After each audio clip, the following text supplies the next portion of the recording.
Zahed qui est là, à l'occasion de la venue à Paris de deux chercheurs, écrivains spécialisés sur les questions à la fois de masculinité et de sexualité dans le champ islamique, que nous sommes vraiment très très contents d'avoir ici ce soir. Donc, il s'agit tout d'abord de Abdeno Prado, qui était précédemment président de la Junta Islámica Catalana, donc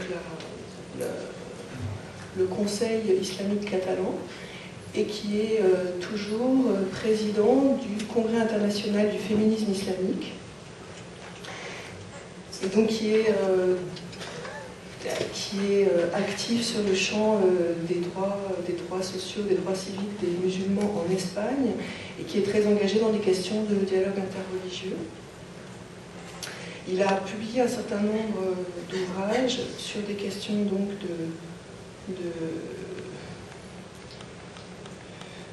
sur des questions liées à plus que la réforme, à d'autres perspectives de nouvelles théologies islamiques, et fait des conférences un petit peu partout dans le monde et à l'université en Espagne. Il a aussi enseigné, donc c'est un spécialiste de la culture musulmane et de la religion. Parmi ses ouvrages, il a écrit 6 ouvrages qui sont tous en espagnol. Donc tout d'abord, je vous dis les titres en anglais: The Challenges of Islam in the 21st Century en 2011, Islam as Mystical Anarchism en 2010, The Political Language of the Quran en 2009, The Return of Islam to Catalonia en 2008, Islam Before Islam en 2007 and Islam in Democracy in 2006 en 2006. Donc, aujourd'hui, il va nous présenter une communication qui s'intitule « Les masculinités islamiques », un processus ouvert, donc un open process. Donc, il va parler en anglais.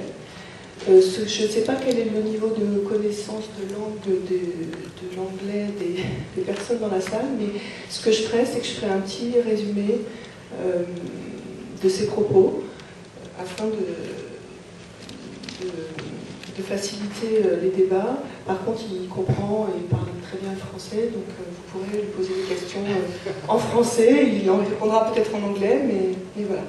Donc ensuite, la deuxième intervenante, c'est Laure Rodriguez-Quiroga, qui est également spécialiste sur les études islamiques et qui travaille à l'université Complutense de Madrid en Espagne, et qui, elle aussi, est engagée dans le champ des nouvelles théologies islamiques et particulièrement du féminisme islamique, particulièrement dans le champ européen et en Espagne maintenant.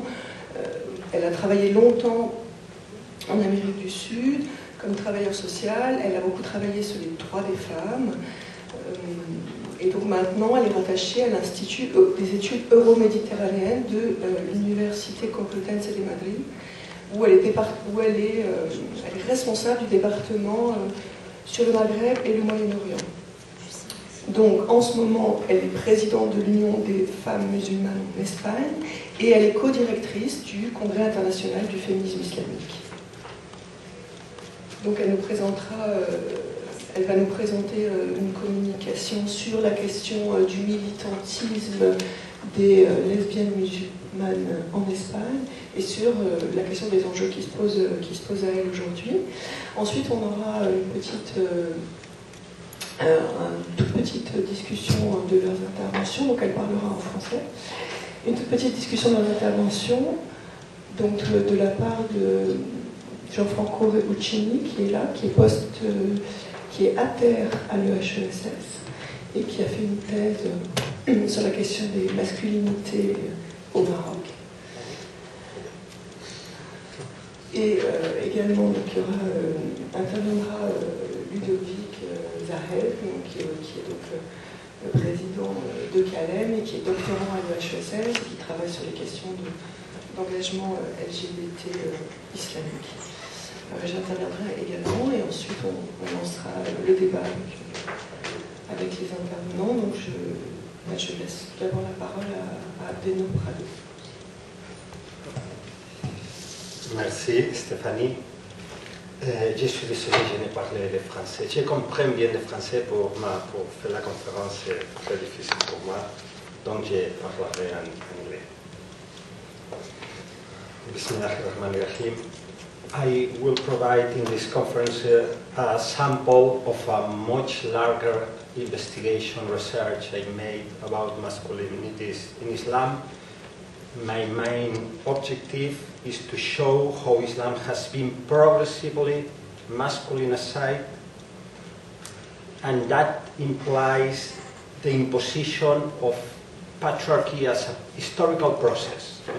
I want to show that the patriarchy in Islam has been imposed as in a historical process. Then I will reflect on the impact of colonization and about Muslim masculinities in contemporary Europe. We do not have much time, so I will prefer to read, to focus on the paper.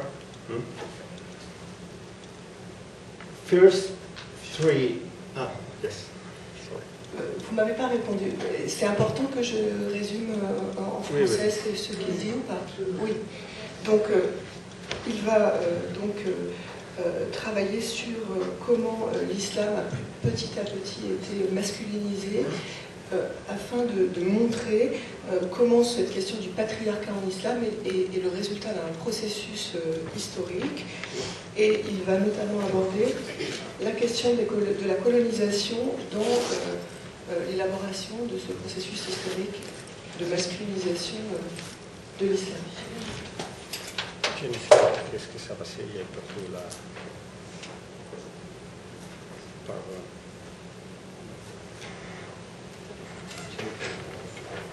J'ai perdu le... Je sais pourquoi. Je sais pas. First, three first remarks. The gender issue is incomplete without considering masculinity. It has often been said that in the patriarchal mentality, man is constituted as the one and the woman as the other, subordinated to the man. The man is the paradigm of the human, and the woman is subordinated.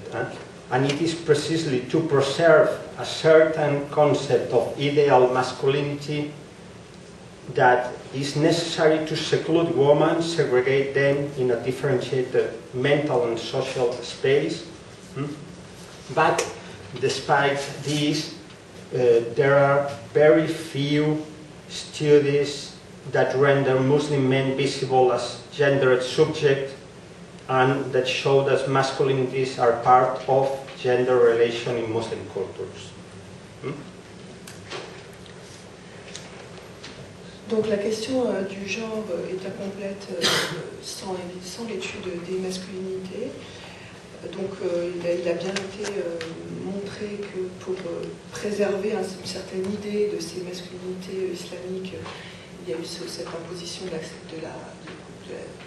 la séclusion des femmes et d'espaces qui seraient ségrégés. Mais malgré cette construction, il y a très peu d'études sur la question des masculinités en islam où les hommes sont des sujets de ces études, des sujets d'histoire avec une capacité d'agir. The second remark is that masculinity in Islam has a history.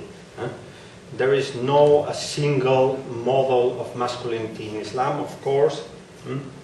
The history of Islam offers a variety of models, economic, social, class, age, ethnicity, membership, history, and political situation condition the concept of masculinity dominant in a precise historical moment. If we deny this, in fact, we are contradicting the very nature of the gender studies that have led to the emergence of the category of masculinity, highlighting this historicity of the concept of masculinity keeps us from falling into any kind of essentialism. We hear about stereotypes about Muslim women, but we have also stereotypes about Muslim men. The millionaire sheikh, the obscurantist mullah, the vociferous Muslim, and so on. We know Muslim men are also stereotypized. But it's interesting to note that those current images are in contradiction or in contradiction with the ancient image of Muslim men as effeminate from the Western point of view. In the Persian and Ottoman miniatures, men are often portrayed as sensitive and sensual. Not all are hardened males, offering a model that incorporates aspects considered as feminine, the use of perfumes, grooming, affection, the culture of the hammam, crying also as expression of masculinity. Then it has a history. Sorry. Donc les masculinités en islam, il veut vraiment insister sur le fait qu'elles sont évidemment historiques, qu'elles ont une histoire, qu'il n'y a pas un seul modèle de masculinité en islam, qu'elles sont dépendantes des questions de classe, des questions économiques, de questions de période. Et donc il y a différents concepts de masculinité à différents moments historiques, ce qui permet de remettre en question toute forme d'essentialisme. Si on a bien remarqué la question des stéréotypes sur les femmes musulmanes, il en existe tout autant sur les hommes. Le stéréotype du mollah, le stéréotype divers types de stéréotypes. Et donc il revient sur cette question en parlant tout d'abord de la première image qu'on voyait dans les miniatures ottomanes et persanes, d'un homme qui est plutôt efféminé, avec la question de la culture autour du parfum, du hammam, etc. The third remark is that despite this historicity, it's evident that the dominant model of masculinity is modeled under the patriarchal perspective.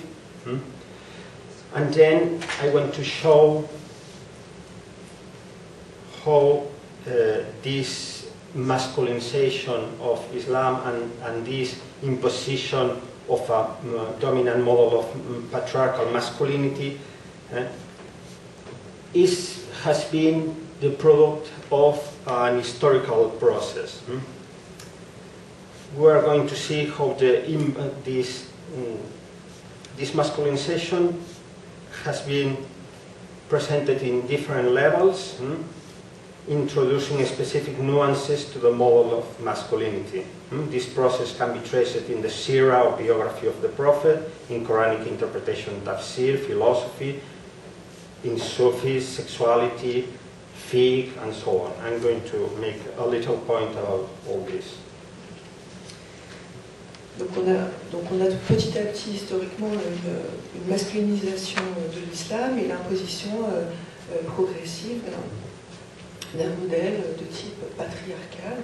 Donc il va essayer de retracer la manière dont ce modèle patriarcal hégémonique et dominant s'est construit à partir d'une étude à la fois de la biographie du prophète, des questions d'exégèse coranique, du tafsir, également de la jurisprudence et du droit musulman, le fiqh. The first one is the Sirah, or the biography of the Prophet Muhammad sallallahu alaihi wasallam. The Sunnah, or prophetic praxis, has been masculinized through his biography. The Prophet is presented as a political leader and less as a spiritual master. The life of the Prophet Muhammad has been explained as a history of salvation, as the foundational political myth of the caliphate. The religious is subject to the political, and at the same time, public space is presented as characteristic of prophetic mission, and women are excluded from this space. Here we see the Prophet as a warrior. This is part of this process of masculinization. Focusing on that. Donc tout d'abord, à partir de la Sirah, la biographie du prophète, et également de la tradition de la Sunna, où on voit les processus de masculinisation, où il est présenté donc, comme un leader spirituel dans un contexte où c'est le religieux et surtout paraît, comment on dit, moins important que le politique, où c'est le politique qui domine en tout cas le champ, et où le prophète est surtout et beaucoup présenté comme un guerrier. Also, in the second is ethics and values. The values proposed in the Quran cannot be considered either as masculine or feminine. We talk about humility, courage, compassion, generosity, patience, flexibility, fairness, kindness, tolerance. Sorry. I can give you the paper. Yes. Those are universal values. But despite that, however, Islamic ethics has been masculinized. And then highlighting as socially recognized those virtues that fall under the category of murugwa or virility, bravery, courage, generosity, honorability, the excellence in fighting in the war, honesty, practical wisdom, a range of values that came from the pre-Islamic era and are linked to man's role as guarantor of tribal and family honor.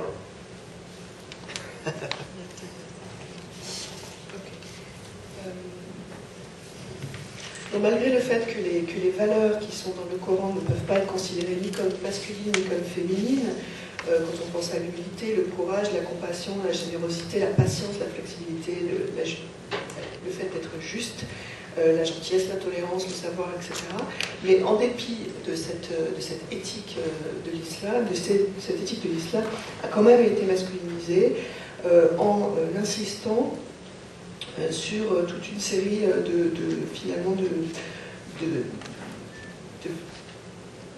de valeurs sociales qui sont liées à la question de la virilité, avec la bravoure, le courage, la générosité, le fait d'être honorable, les capacités, l'excellence dans le combat, l'honnêteté, la sagesse. Donc toute une série de valeurs qui viennent de la période pré-islamique et qui sont plutôt liées au rôle de l'homme comme garant de l'honneur de la tribu ou de la famille.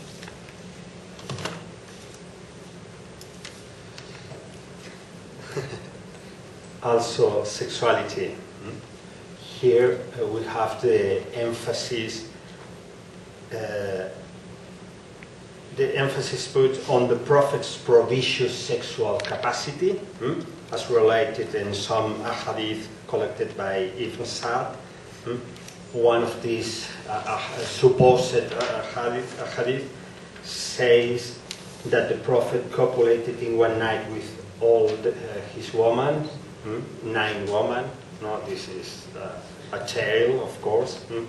This superhuman virility is related to his prophetic dawn, is the expression of a powerful manhood that is able to dominate and control the sexuality of several women. And despite that, we have other range of values, of possibilities that are marriage based on love, respect, tenderness, and mutual support that we find in the Quran. Donc ensuite, il y a la question du fait qu'il y a eu une manière d'insister sur la question de la sexualité, et notamment sur les capacités prodigieuses du prophète en termes de sexualité, comme c'est rapporté par le hadith rapporté par Ibn Sa'd, et un de ses dires était que le prophète aurait satisfait 9 femmes en une nuit. Donc cette sorte de virilité surhumaine est reliée à la question du don prophétique. Et donc cette manière, cette expression d'être une masculinité, on va dire, capable débordante, on va dire, qui est capable donc de dominer, de contrôler la sexualité autour de plusieurs femmes.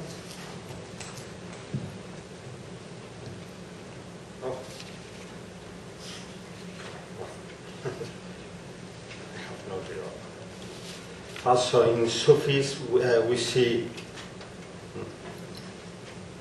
yes? In Sufis we see alternative models of masculinity and even a high regard to femininity as ontologically superior to masculinity. Therefore, this attempt to blur the boundaries between the sexes, and great spiritual teachers of Islam did not hesitate to describe the essence of good as feminine. As Ibn Arabi, Rumi, we have here two quotations. Rumi, the essence of God is feminine. Ibn Arabi, God's activity is best observed in woman.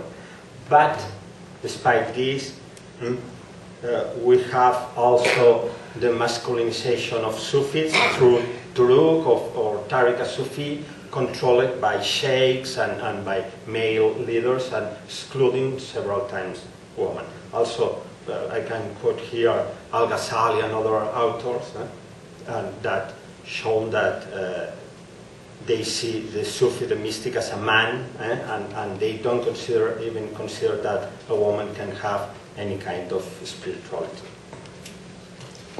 Alors même quand on regarde la question du soufisme, on voit au départ des modèles alternatifs de masculinité et même une présence extrêmement forte de la féminité, une présence de la féminité qui serait ontologiquement même supérieure. Et donc ce qui tend, donc là il fait référence à Rumi avec l'essence de Dieu qui serait féminine, ou à Ibn Arabi, qui lui aussi atteste de la présence de Dieu, en tout cas qu'elle serait plus présente dans un contexte chez les femmes, dans un contexte de féminité. Donc ce qui tente à gommer les frontières entre les sexes, puisque donc de grands leaders n'ont pas hésité à dire que l'essence de Dieu était féminine. Mais pourtant, malgré ça, c'est finalement le patriarcat qui va s'imposer, notamment à partir du moment où le soufisme s'est institutionnalisé en ordre autour de leaders et de chefs qui ont en général plus ou moins exclu les femmes. Here we have two images of a patriarchal sheikh, two contemporary images. The sheikh of the Turuq Naqshbandi, the Tariqa Naqshbandi, really patriarchal Sufis, and also a sheikha of the Mevlevi order. She is a sheikha, she is a woman that leads the prayer and the Tariqa in North America. It's only two examples. Also, tafsir or Quranic commentaries. Quran has been read mostly in a patriarchal way. In some cases, the Quranic commentators show openly his misogyny, although the Quran addresses men and women alike and appeals to personal understanding by reason. Men have taken over the exclusive of the centers of knowledge and Quranic exegesis. I have here also, you are not going to see girls in the schools of Quranic exegesis. This is only an image. Yeah, and in fact it has not survived no one Quranic commentary written by a woman. And there are hundreds of Quranic commentaries by men. Alors aussi dans le champ du tafsir, des commentaires sur le Coran, de l'interprétation du Coran, il a été lu, interprété d'une manière patriarcale, et les commentateurs montrent même une misogynie assez claire, en dépit du fait que le Coran s'adressait aux hommes et aux femmes de la même manière, et qu'il faisait appel à la compréhension individuelle et à la raison de tous. Les hommes ont pris le pouvoir sur cette interprétation et sur l'exégèse coranique, et aucun commentaire coranique fait par une femme n'a survécu, n'a passé l'histoire, n'a passé dans l'histoire. And also in fiqh or jurisprudence, Islamic jurisprudence, the mission of the experts, the men of knowledge. This is another concept of masculinity in Islamic history. The wise man who knows, who uses his reason to understand what God has said to humanity. Extracts from the Quran or the Sunnah of the Prophet an entire legal system to be imposed as a divine law to the whole society that establishes the primacy of the normative above the ethical, the juridic above the spiritual. And this body of ulama, of fuqaha that construct Islamic law or Sharia, excludes women under the excuse that these are not trained to interpret the Quran objectively because of their emotivity and deficiencies in religion. The resulting is a very strong patriarchal jurisprudence, selling the fate of Muslim communities, corseting the liberating elements of the Quran, and all this consolidates a king of masculinity, man as head of the household, responsible for preserving the honor and to protect and keep women considered as weak and a source of conflict. All the casuistry of traditional fiqh is designed to favor men and submit women. En ce qui concerne le fiqh ou la jurisprudence islamique, le droit musulman, donc, qui était donc la manière de prendre à partir du Coran donc, et de la sunna du prophète, d'en tirer tout un système légal et un système juridique, qui ensuite s'est imposé comme, entre guillemets, une loi divine aux sociétés à travers un certain nombre de lois. Et là, s'est établie petit à petit la primauté du normatif sur l'éthique, du juridique sur la dimension spirituelle. À partir de là, être musulman est devenu une manière d'obéir à un Dieu distant qui dicterait des lois qui seraient donc dans les mains des ulémas, des savants, qui sont les seuls autorisés à interpréter cette volonté de Dieu. Et ce corps des ulémas a progressivement complètement exclu les femmes, avec l'idée qu'elles n'étaient pas suffisamment compétentes pour interpréter le Coran d'une manière objective, et notamment en raison de leur nature innée, qui serait faite d'émotivité et de déficience concernant la capacité de réfléchir en religion, ce qui a abouti à une jurisprudence qui est évidemment extrêmement patriarcale et qui a en gros fermé le devenir des communautés musulmanes, qui a corseté les éléments libérateurs qui étaient contenus dans le Coran, et ce qui a évidemment consolidé une forme de masculinité, donc l'homme comme responsable du ménage, de la famille, qu'on voit dans les lois concernant le code du statut personnel, responsable de l'honneur et de protéger les femmes, considérées comme faibles et comme en plus source de conflictualité. Et toute cette casuistique du fiqh, de la jurisprudence traditionnelle, a favorisé les hommes au détriment des femmes. And finally, in short, we have seen how, through an historical and ideological development, the patriarchal perspective has been imposed as the Islamic orthodoxy and orthopraxy, to which all Muslims must obey, and we've also seen that this development is linked to some particular models of masculinity. This is what I want to show. Ultimately, the decline of the Islamic world is parallel to this process of masculinization of society and religion, and denial of and relegation to second place of the feminine attributes of God. No, this is another. In the 20th centuries, in the 12th centuries, Averroes, Yves Rouge, the Andalusian scholar, predicted that the exclusion of women will lead to the ruin of Muslim cities.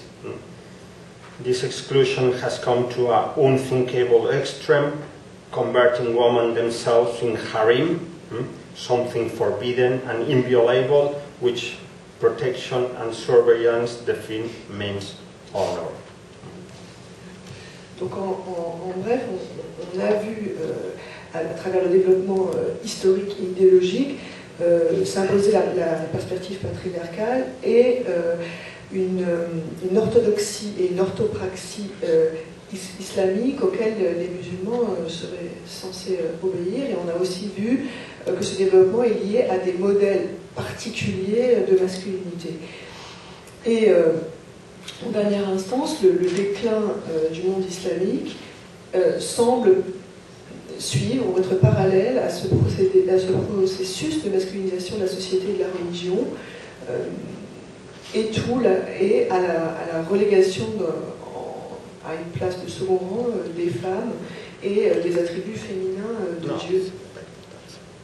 Ouais, ce qui a été, ce qu'il a rappelé, c'est qu'Averroès et Ibn Rushd avaient prédit que cette exclusion des femmes amènerait à la ruine des villes et des sociétés islamiques.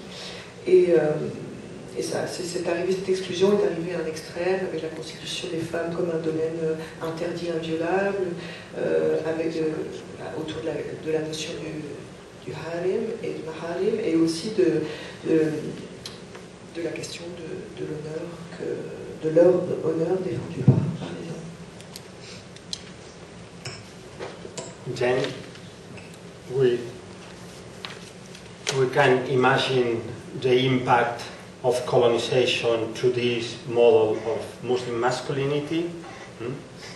The invasion of the motherland is perceived as a violation of the mother and a branch of honor. The North, the Europe, the West, is equated to the civilization of reason, strength, discipline, order against an Islamic world that is seen as sensual, chaotic, and decadent. The West is seen as the male that dominates a feminicide Muslim world. The Muslim man is outraged. He discovers that in the eyes of the Westerners is lazy, useless, passive, and effeminate. Under these conditions, everything favors the emergence of a model of aggressive masculinity. Donc c'est ce qui se passe jusqu'à l'arrivée de la modernité et du colonialisme, où là l'occupation, enfin la prise en main de la mère patrie est perçue comme une violation de la mère et comme une atteinte à l'honneur. Et à partir de là, le Nord est assimilé à la civilisation de la raison, de la force, de la discipline, de l'ordre, qui s'oppose donc à un Sud qui est vu comme plutôt sensuel, chaotique et décadent. Et dans ces discours, dans ces représentations, le Nord équivaut à le Nord ou l'Ouest, selon l'Ouest plutôt, et représente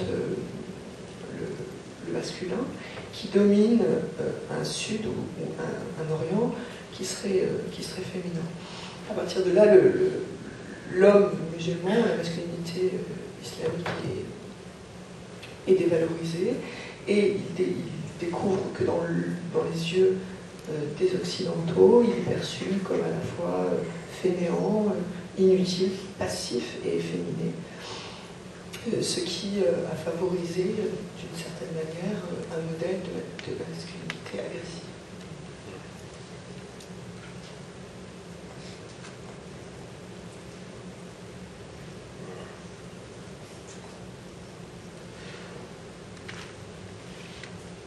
Muslim masculinity then cannot escape the seductions of resistance. Islam is vindicated as an ideology of resistance, and therefore in opposition to Western values. The main objective is to resist colonialism in all its forms, military, economic, cultural, but also to resist the decline of the collective self. Everything has to resolve around Islam, leading to the Islamization of all aspects of life. But this reduction of Islam to ideology of trench dismantles its spiritual message and it leads to a warrior and a military, almost military concept of masculinity and the emergence of a warrior concept of masculinity, to say something. It's clear. Donc à partir de là, la masculinité islamique ne pourra pas tellement sortir d'une perspective de résistance, et l'islam est donc revendiqué comme une idéologie de résistance, et à partir de là en opposition avec les valeurs occidentales, l'objectif principal étant de résister au colonialisme dans toutes ses formes, militaires, économiques, culturelles, mais aussi de résister au déclin d'un soi collectif. Tout doit se résoudre autour de l'islam comme religion, ce qui amène à une islamisation de tous les aspects de la vie, mais qui peut être une islamisation extrêmement aliénante. Et par cette réduction de l'islam à une idéologie de résistance, de tranchée, cela, quelque part, détruit ou amoindrit le message spirituel. Et c'est précisément dans cette dimension spirituelle qu'existe la possibilité d'un modèle qui serait non sexiste pour... Merci beaucoup. Bon, merci beaucoup à nos deux intervenants. Je vais laisser la parole aux deux premiers discutants, mais je voulais juste dire juste un mot sur le fait que, bon, comme vous l'avez constaté, à la fois Abdelnour et Laure sont... voilà, sont acteurs en fait du champ dont ils nous parlent. Et du coup, je pense que ça change nettement la manière de recevoir leurs propos et les questions qu'on peut leur poser, puisque vous vous êtes tous les deux positionnés en tant que musulmans, donc convertis, d'après ce que je peux comprendre. Donc vous vous positionnez en tant que musulmans et donc à l'intérieur de ce champ-là, voilà, vous faites un certain nombre de constats, et donc moi ce que j'aimerais savoir après dans un deuxième temps, c'est quels sont les... en gros, à vous proposer des choses, il faut que le féminisme islamique, etc. Mais donc c'est un engagement, c'est une forme d'engagement à une prise de position à l'intérieur du champ islamique qui est le vôtre, et moi j'aimerais après en savoir plus là-dessus. Mais bon, je reviendrai là-dessus. Je laisse la parole d'abord à soit à Ludovic, soit à Jean-Franco.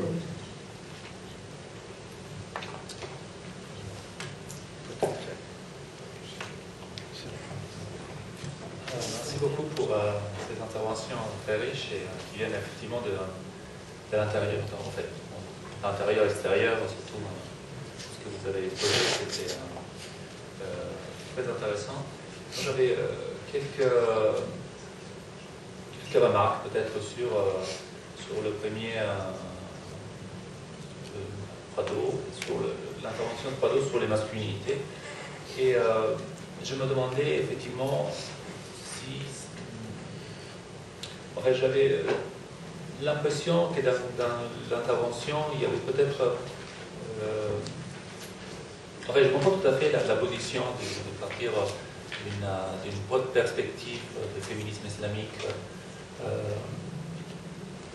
Et donc à l'intérieur de la religion, dans un discours qui est interne au discours religieux.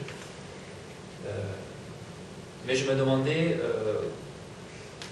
cette historicité de la masculinité, donc d'une masculinisation de la société islamique, si c'était pas un peu trop calquer le signe, trop calquer la main sur cette masculinisation de la société islamique comme vous le faites, et en prenant par exemple le Coran et donc la révélation comme un point fondateur, ou un point où on dirait que tout commence. Et qu'après, donc, on aurait une masculinisation au fur et à mesure dans la société ou dans la région.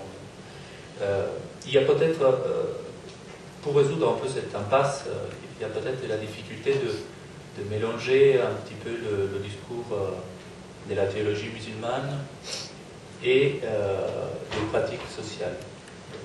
Peut-être qu'il y a là une petite synthèse entre les deux qui font qu'on voit. On est dans l'impasse quand on a ce modèle généalogique et surtout un modèle de décadence par rapport à un instant de perfection de la révélation, et qu'après ça se gâte parce qu'il y a les sociétés, parce qu'il y a le système patriarcal. Donc, par contre, si on considère qu'il y a la révélation, ce n'est pas un moment du début, mais que la société était déjà là au moment de la révélation, et si on différencie les deux moments et les deux sphères d'analyse, je trouve qu'on pourra trouver plus d'arguments pour, comme vous le faites, parce que pour être franc, j'ai aussi lu autre chose de vous pour me préparer à la journée. Et je vois que l'ambition est celle de retrouver dans le discours religieux les moyens pour retrouver un autre discours sur la masculinité. Oui. Je trouve que ça c'est quelque chose qui est intéressant et qui est important. Mais par contre, fait comme ça, on a l'impression que vous opposez le social au religieux, et où l'histoire est au religieux. Et moi je trouve que c'est un peu, je dirais pas dommage, mais ça perturbe un peu la compréhension de votre propos. Surtout parce que, peut-être je me trompe, mais vous avez justement mis l'accent sur l'impact de la colonisation, et pourtant cet impact de la colonisation, il me semble-t-il, dans le discours et dans la sphère des idées, ça a été justement celle d'imposer une vision de l'islam comme une vision de décadence, et comme une vision d'un âge, une vision orientaliste évidemment. Les orientalistes ils pensaient qu'au Moyen-Âge et au début de l'islam, tout allait bien. Au Moyen-Âge, même l'islam était quelque chose d'était supérieur à la chrétienté, et qu'au fur et à mesure, ça allait en décadent. Et jusqu'au moment colonial, c'était la décadence pure, et donc on était dans le droit de porter un peu de civilisation. Donc, je ne dis pas que vous dites la même chose, mais je veux dire, je trouve que c'est intéressant le fait de voir les processus historiques qui sont liés au changement de la masculinité, mais en même temps, je trouve qu'il ne faudrait pas non plus reprendre les mêmes armes qui sont utilisées contre l'islam pour le défendre. Et même quand vous faites référence à Ibn Rushd, c'est un des arguments typiques de l'âge d'or de l'Andalouse, pour dire que l'islam avant était tellement bien. Maintenant, par contre, c'est un peu... voilà, c'est... Et puis aussi, si on reste dans le discours social, dans le social pur, et donc on a déjà fait cette distinction entre religion et social, qui est déjà une distinction, me semble-t-il, un peu... bon, ça c'est une autre question. Parce qu'en fait, moi je ne suis pas du tout théologien, je ne peux pas rentrer dans le discours théologique, mais me semble-t-il que la religion, d'un point de vue anthropologique, je suis anthropologue, c'est difficile de l'extrapoler complètement, sauf à vraiment rentrer dans un discours théologique qui est celui des théologiens. Et mélanger les deux me semble un peu, dans mon point de vue, ça m'a fait un certain. Mais ce que je voulais dire aussi, c'est que vous tracez un portrait d'abord historique, et à la fin, un portrait de la société, des sociétés islamiques plutôt, en partant des talibans, après des masculinités en Europe, comme une vision vision, forcément, c'est aussi le temps qui manque. Mais je trouve que dans cette vision, dans ce que vous appelez le patriarcat dans les sociétés islamiques, il y a aussi beaucoup déjà de modèles différents à l'intérieur. Il n'y a pas qu'un modèle de masculinité, il y a plusieurs masculinités qui sont concurrentes. Donc, il semblerait que vous dites que dans votre propos, on aurait une masculinité islamique unique qui serait là pour à être changée. Mais il y en a beaucoup déjà de modèles à l'intérieur. Et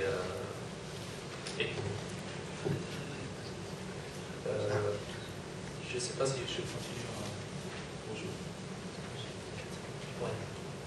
Je vais faire.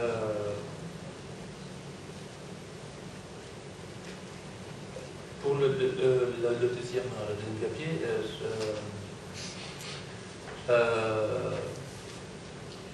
il me semble que moi je vais poser des questions plutôt sur le contexte de l'enquête que vous avez conduite. Parce que si j'ai bien compris, il s'agit de personnes LGBT en Espagne, mais aussi autour de la Euroméditerranée. Donc il s'agit de Maroc, Espagne, si j'ai bien compris, et Égypte. Oui, d'accord. En France aussi. Moi j'ai beaucoup aimé parce que c'était très riche et ça donnait.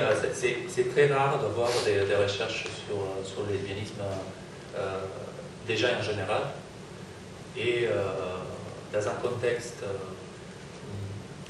musulman ou islamique ou euro-méditerranéen, c'est encore plus rare. Je me demande par contre aussi, il n'y a pas une différence entre les réponses que vous avez pu avoir des enquêtés, si ces réponses étaient plus quand elles arrivaient des femmes qui étaient plutôt en Europe depuis longtemps ou depuis très peu, ou des femmes qui étaient dans les pays islamiques et qui venaient d'arriver ou qui peut-être étaient là-bas. Parce qu'au fait, c'est important de contextualiser la parole des enquêtés et je trouve que ça en dit beaucoup sur les choses qu'on trouve. Et deuxième chose, je me demande aussi si le discours général dans les contextes islamiques ou musulmans, ce n'est pas un peu les mêmes arguments qu'on trouve partout. En fait. Je trouve que quand on dit la réponse sur la maladie, l'homosexualité comme maladie, l'homosexualité comme... ça c'est une réponse, déjà que l'homosexualité était une maladie jusqu'à il y a pas longtemps.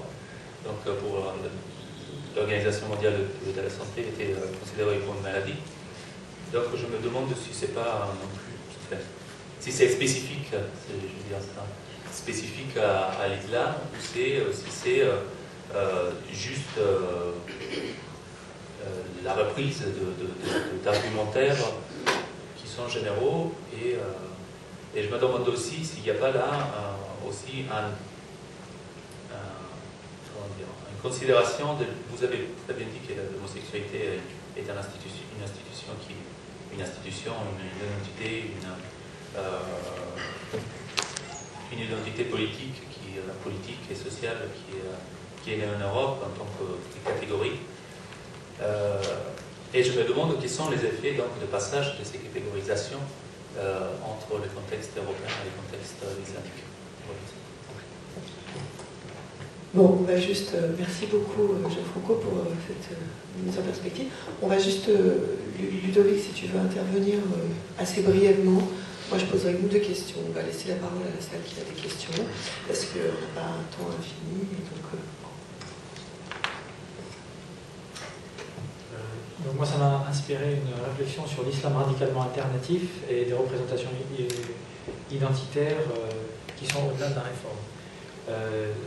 Ce week-end, comme on l'a dit en début de séance, des musulmans progressistes, féministes, inclusifs des militants des droits humains, etc., se sont réunis à Paris à l'occasion des 3 jours du colloque organisé par Calem, la Confédération des associations LGBT européennes et musulmanes. Le but avoué de ces citoyens engagés, là on l'a vu sur le terrain, comme ils se définissent eux-mêmes, étant de contribuer, disent-ils, à la libération des minorités au sein de l'islam, à l'indépendance de pensée par rapport à des préjugés liés à l'identité de genre ou à l'orientation sexuelle, en soutenant l'expression de diversité des représentations identitaires depuis l'intérieur de l'islam et de manière radicalement subversive.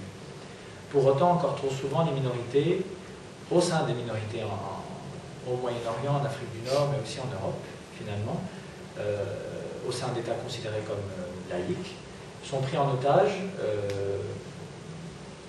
en quelque sorte, entre ce que certains qualifient d'une part de politico-nationalistes, voire racistes, dont on a pas mal parlé ces derniers mois, notamment au moment de l'élection présidentielle, et d'autre part d'international gay impérialiste. Un extrême exerçant une pression au conformisme politico-religieux, l'autre au conformisme identitaire, sexuel, capitaliste. En l'occurrence, on a accueilli lors de cette conférence un jeune Palestinien qui s'appelle Abdallah Rawashta, qui est réfugié à l'heure actuelle en Norvège, qui a fondé une association For Palestinian Queer, pour soutenir de l'extérieur les Palestiniens qui vivent dans les territoires occupés. 2 de ses amis sont décédés d'ailleurs hier, c'est ce qu'il a dit lors de la conférence où il a témoigné. Des gens comme Abdallah ont été qualifiés, enfin, ont été accusés de pinkwashing, c'est-à-dire de servir en fait les intérêts d'un gouvernement sioniste en place en Israël à l'heure actuelle, du fait de parler de cette violence ouvertement. Et donc, il nous a dit qu'il avait rétorqué à certains de ses détracteurs: tu es un arabe d'Israël, moi je viens des territoires, moi je suis pris entre les Palestiniens qui veulent me tuer parce que je suis gay et les Israéliens qui veulent m'expulser parce que je suis arabe.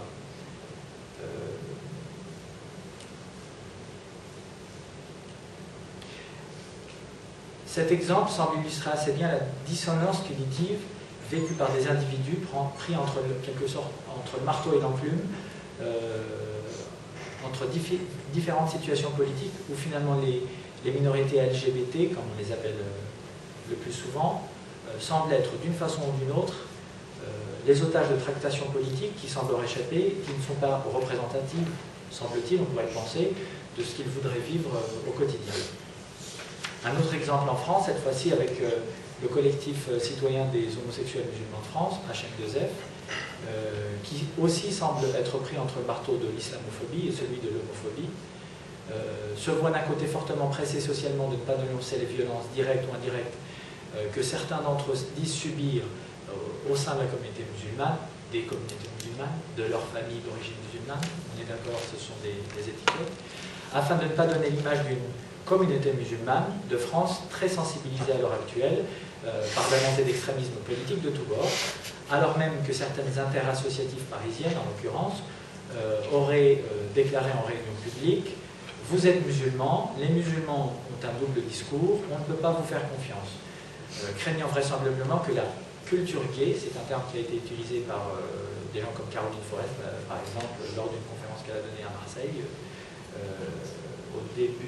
au moment de la Gay Pride, comme la nomment certains activistes comme elle. La question donc est de savoir si vous, qui pourrez être considérés comme des musulmans alternatifs en quelque sorte, destinez vos actions en Espagne et en Europe à réformer l'islam, c'est un terme que certains leaders musulmans européens qui se disent eux-mêmes radicaux utilisent régulièrement. Votre démarche intellectuelle aux portées sociales engagées sur le terrain pourrait être considérée comme conforme à l'approche d'une anthropologie réflexive et participante, assez mal connue en France, pour des raisons sur lesquelles je ne reviendrai pas, j'en serais incapable en détail en tout cas. Une approche difficile et risquée dans laquelle les intellectuels espagnols que vous représentez en quelque sorte ce soir sont les premiers à tenter de le faire à ce niveau-là, d'avant-garde dans le sens le plus neutre du terme, c'est-à-dire avant les autres. Votre approche, donc, au-delà de la réforme dont on nous parle tant, porte-t-elle plutôt sur la libération vis-à-vis de pressions politiques qui semblent conduire inéluctablement au conformisme social et à l'essentialisme d'où qu'ils viennent des musulmans d'Europe? Bon, merci beaucoup. Je vais juste faire un tout petit commentaire parce que sinon on n'aura pas le temps, vous n'aurez pas le temps de me poser des questions et ce serait vraiment dommage.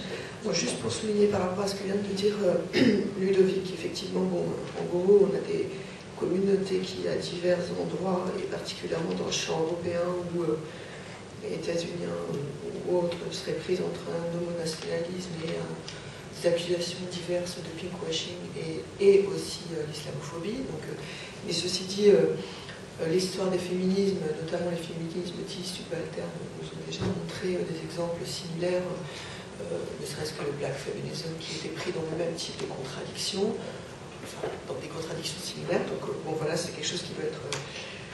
voilà, et donc j'en viens à la question par rapport au féminisme islamique. Donc évidemment, le courant gay muslim et lesbian muslim arrive après le féminisme islamique dans son prolongement et grâce à lui d'une certaine manière, en tout cas ayant grandement contribué.